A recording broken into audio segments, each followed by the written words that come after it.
Chris here, and welcome to my channel. In today's 5 on Friday, I'm going to bring to you my latest round of 5-star prediction vlogs. So, we're in round 11? 10? I'll pop the number up on the screen over here. And I am so excited to be diving into a new round of books. I've read 2 so far, and let's just dive in and tell you about them. The first up is The Witchlings, and I gave this book 4.25 stars. In this book, we're following 3 girls who are witchlings, and they're hoping to get into a coven, and unfortunately, none of them do, so they end up being spares.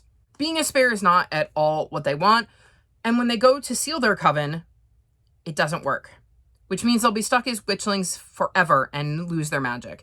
For Seven, our main character, this does not work, so she decides that she's going to invoke the impossible task. This is the only way that Seven and her 2 new coven mates will have a chance to retain their magic. And the task that they're assigned is to go after the dreaded Night Beast. And if they don't succeed, well, the last group that didn't was turned into frogs, so that's not really an option. If they do succeed, they'll become full-fledged witches. So I really enjoyed this book. I really enjoyed the relationship between Seven, Thorn, and Valley, and seeing how they progressed and tried to figure out how to be a coven despite the fact that their magic had failed and the circle didn't seal. I really liked seeing them try to piece together what was going on with this Night Beast and how it ended up in their town. I thought it was interesting seeing their personalities come together because they're 3 very different people and they have to try to work together, even though some of them might not be jazzed about that. I enjoyed learning more about the magic of the world because each of the covens has different kinds of magic because they get sorted into houses. And it was interesting to learn about the different kinds of magic. I definitely plan to read book 2 because I quite enjoyed the way things played out in this one. And I'm hoping in book 2 we see more of the girls, their magic, and the world and the magic within the world. So I definitely will be picking up book 2 at some point and look forward to learning more about Ravenskill and the magic in this world. And then the other book I read is The Battle for Roar by Jenny McLaughlin. This is the 3rd and final book in the Roar trilogy, and I gave this book 5 stars. I absolutely adored the way this wrapped up. This follows Arthur and Rose. They're twins. When they were kids, they had invented this land of make-believe called Roar. And that's what they thought. It was just a make-believe land until one day the villain of that land kidnaps their grandfather and they have to go after him. This is the conclusion of that trilogy, and we kind of see their story and the story of Roar wrap up, and I just really, really loved it. I love the relationship between Arthur and Rose. I love getting to see all of the characters we meet in Roar and the adventures they go on while there. I love their relationship with their grandfather and how supportive he is of them. I'm really going to miss being able to visit this world with Arthur and Rose and feel the whimsy and the magic and the idea of this land of make-believe has come to life. It's just so amazing, this series. And it is so relatable even as an adult because I played tons of make-believe when I was a kid, and the idea of my make-believe world coming to life is so incredibly cool. So I absolutely adored this book. It deserves every one of the stars, and I look forward to rereading it someday and getting to experience that whimsy all over again because it is just such a brilliant series. Highly recommend it. So that is my update. I'm through 2 books so far, and so far I've enjoyed both of them a lot, even though they weren't both 5 stars. Hopefully the other 3 will be 5 stars and I'll have a brilliant, superb round with no stinkers. So it is mid-December, and this is a long overdue check-in. I just literally have not had the time, the ambition, or the space on my phone to film this clip. And it was like, I'd have the time and the ambition, but not the space, or I'd have the space, but not the time and the ambition and the spoons and all of that. So this is a long overdue wrap-up to this 5-star prediction vlog. I finally finished the other 3 books. I have no idea what order I read them in. As, like I said, it's been a while, and I'm going to do my best to give you my thoughts on them, though, like I said, it's been a while, so I've read a lot of books since then, so we'll see how this goes. So the first book I'm going to mention is Dark Waters, which is the second book in the Last Dog series, and I gave this 4.25 stars. This is a series that follows 3 dogs, Max, Rocky, and Gizmo. And they basically wake up and all of the humans are gone.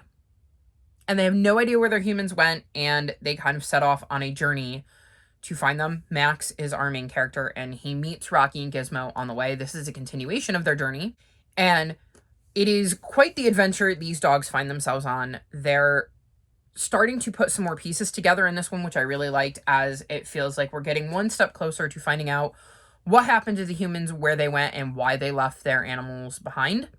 As we see, it's not just dogs that got abandoned. We've seen cats. They just left their lives, and we're really trying to piece things together with Max, Rocky, and Gizmo.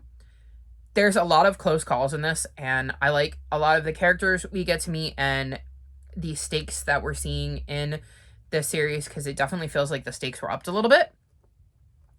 I am very into continuing this journey. I love books with animal POVs. It wasn't quite a 5-star because it was missing a few of the aspects I would have needed, but it definitely is a solid second book in the series and makes me want to continue on with it. So, while it wasn't a 5 stars, it was still a really, really good addition to the series. Then I read The Shadow Moth, and this also got 4.25 stars. So this follows Imogen and Marie. And Marie is Imogen's younger sister. And Imogen is not getting along the best with Marie, and she's not really liking her mom's new boyfriend. And she ends up slipping off and going into this garden and finding a doorway. She chooses to go through the doorway, and she doesn't know that her little sister is following her.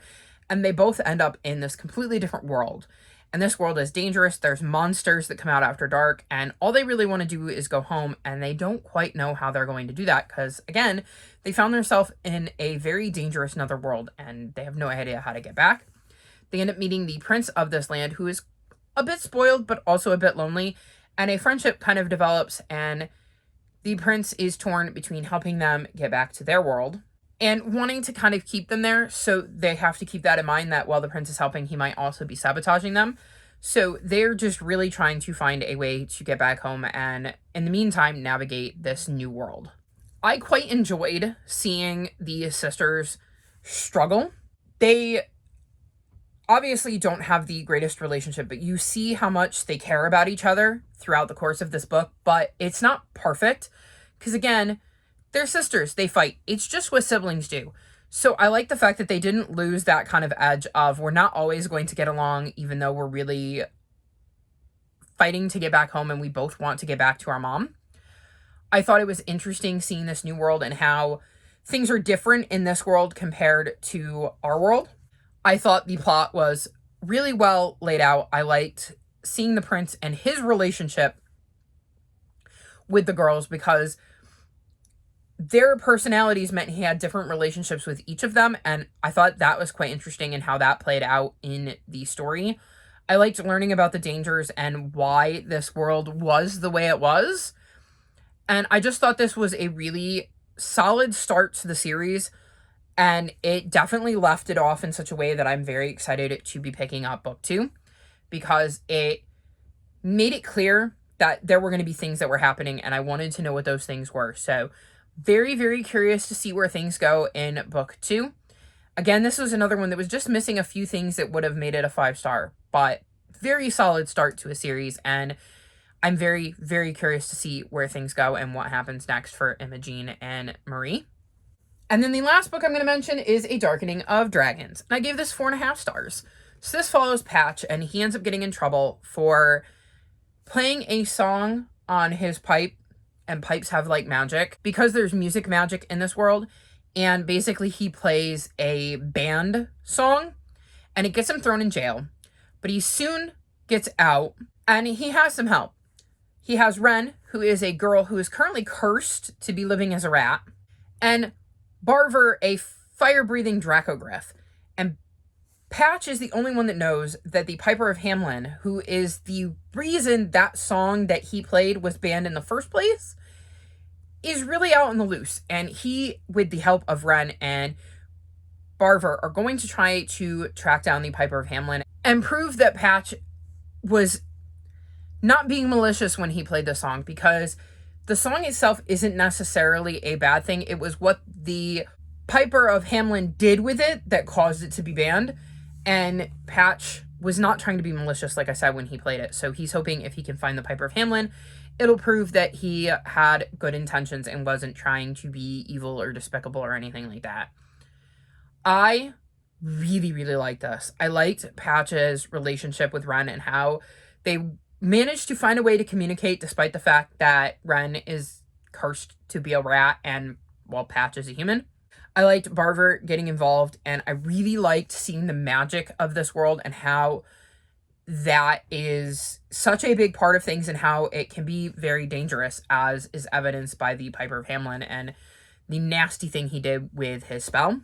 I liked a lot of the allies that Patch made along the way, and I feel like this was another really good setup to a series, and I want book 2 really, really badly. This was a really, really quick read, and I'd heard a lot of really good things about it, and it definitely lived up to my high expectations, though it wasn't quite the 5-star read that I was hoping I would have.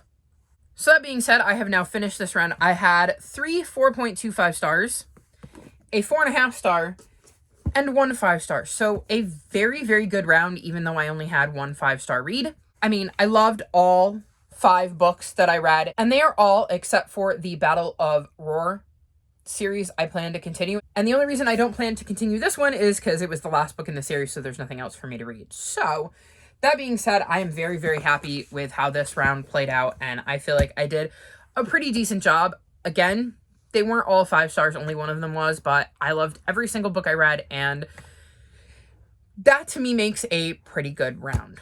So that's it for this round of 5-star predictions. I would love to know, what was the last 5-star book you read? Let me know in the comment section below. All of my social media is linked in the description below if you'd like to come chat with me.